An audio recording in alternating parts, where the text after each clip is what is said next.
petit thé. Tilleul menthe, celui-là il est très très bon. Yo, j'espère que tu vas bien.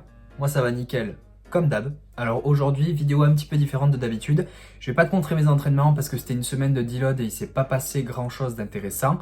Du coup, vu que j'ai terminé ma mini-cut pendant la semaine, je vais te parler de ça de manière détaillée. Donc pour ceux qui savent pas, un mini-cut, une mini-cut, je sais pas comment ça se dit, mais bref, t'as compris, c'est un déficit calorique assez agressif pendant une période assez petite. Donc là, ce que j'ai fait, c'est j'ai fait un déficit calorique assez agressif du coup, pendant 2 semaines, pour perdre suffisamment de poids pour être près des 74 kg. Pourquoi 74 kg? Parce que je compte faire des compétitions en force athlétique et du coup il faut que je sois dans la catégorie des moins de 74 kg. Donc vu que j'étais vers 77 de manière quotidienne, j'avais envie de baisser un petit peu mon poids de corps et aussi parce que j'étais écœuré de gâteaux. Je voulais un petit peu me calmer sur ce côté-là de la nutrition, donc ça m'a fait beaucoup de bien, tu vois, ces 2 semaines de restriction. Ça va me permettre d'apprécier un petit peu mieux la nourriture que je mangerai à partir de maintenant, donc je suis plutôt content par rapport à ça. Alors du coup, je vais te montrer mon physique au début. Je pesais 76,8 kg sur cette vidéo. J'avais déjà commencé le déficit calorique depuis 2 jours quand j'ai pris cette vidéo, donc je ne sais pas poser, voilà, mais l'objectif c'est de voir un petit peu l'évolution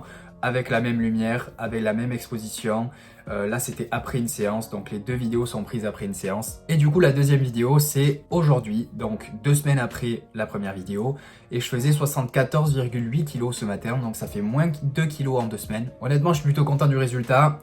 J'aime bien ma shape actuelle, tu vois. Genre je me vois bien me maintenir à ce poids là. Je pense que je vais peut-être un poil prendre de poids pour exploiter un maximum la catégorie des 74 kg, tu vois. Mais du coup, je vais pas te montrer uniquement mon physique et terminer la vidéo comme ça. Ce que je veux te montrer, c'est comment j'ai procédé pour arriver à ce résultat, pour perdre ces 2 kg en 2 semaines. Quel a été mon plan d'action, qu'est-ce que j'ai mis en place, etc., etc. Alors moi, ma maintenance calorique, elle est aux alentours des 2800 calories par jour si je fais à peu près 8000 pas par jour et que je m'entraîne 5 fois par semaine, tu vois, quelque chose comme ça. Donc ce que je me suis dit, c'est comme je voulais faire un déficit assez agressif pendant une période assez courte, je me suis mis comme objectif de manger 2000 calories par jour en faisant 10 000 pas par jour tous les jours. Donc en gros, j'ai décidé le nombre de calories, donc là c'était 2000 tous les jours, et du coup à partir de là, il fallait que je fasse ma répartition en macronutriments. Donc pour les protéines, c'est 1,8 g par kilo poids de corps, donc j'ai fait à peu près 135 g de protéines par jour.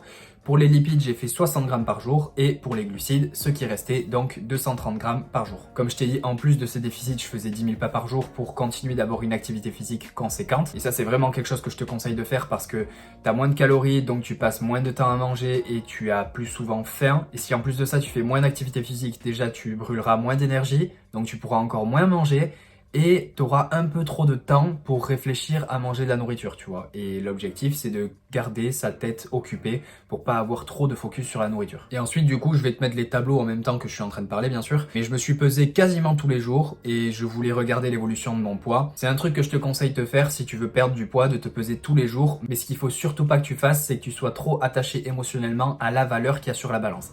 La valeur qu'il y a sur la balance, c'est une donnée, c'est une information que tu dois prendre en compte pour voir ce que tu dois ajuster sur le reste des semaines. Mais c'est pas un nombre qui définit qui tu es, tu vois. C'est pas parce que tu pèses 500 grammes de plus que la veille que t'es une mauvaise personne, que t'as fait quelque chose de mal et que tu dois te détester le reste de la journée. Ce nombre, c'est juste une donnée et il faut le prendre tel qu'il est, tu vois. Il faut pas lui donner plus d'importance que ça. Donc se peser tous les jours, c'est très bien et je te conseille de le faire. Mais par contre, les valeurs isolées, elles valent pas grand chose.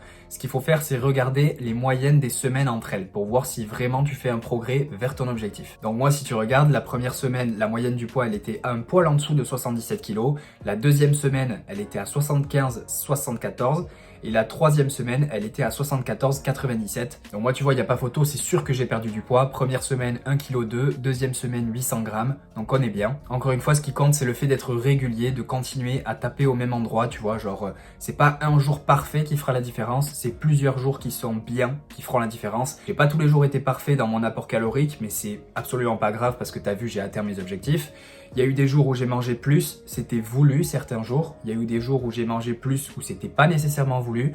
Mais c'est ok, tu vois, parce qu'à ce moment-là, je préférais manger un petit peu plus et ne plus avoir faim plutôt que d'absolument respecter mon total calorique mais partir au lit en ayant faim et du coup que ça impacte mon sommeil et ma récupération, tu vois. Et tu vois, sur 15 jours, il y a eu à peu près 11 jours où j'étais en déficit calorique assez agressif, donc à 2000 calories par jour. Il y a eu 2 jours où j'ai eu un déficit beaucoup plus light, ça c'était sur la fin de ma mini-cut. Et il y a 2 jours où j'étais à maintenance et c'était pour avoir un maximum d'énergie pour le SBD que j'avais à faire la semaine dernière. Donc voilà, je voulais juste te montrer un petit peu comment je traque mon progrès. Donc Donc t'as bien vu, je traque tout ce que je mange, je compte mes calories, je pèse mes aliments et je rentre tout dans une application qui du coup me donne mon total calorique. Je me pèse tous les matins et je regarde les moyennes des poids à la fin de la semaine pour voir si j'avance vers mes objectifs.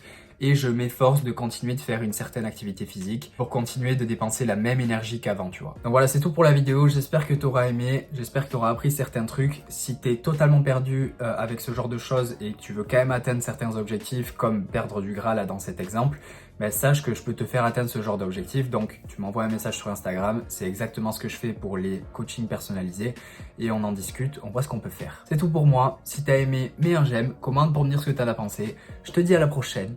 Reste positif. Peace. Moi, ça va nickel. Comme d'hab. Alors, aujourd'hui, je ne sais pas parler.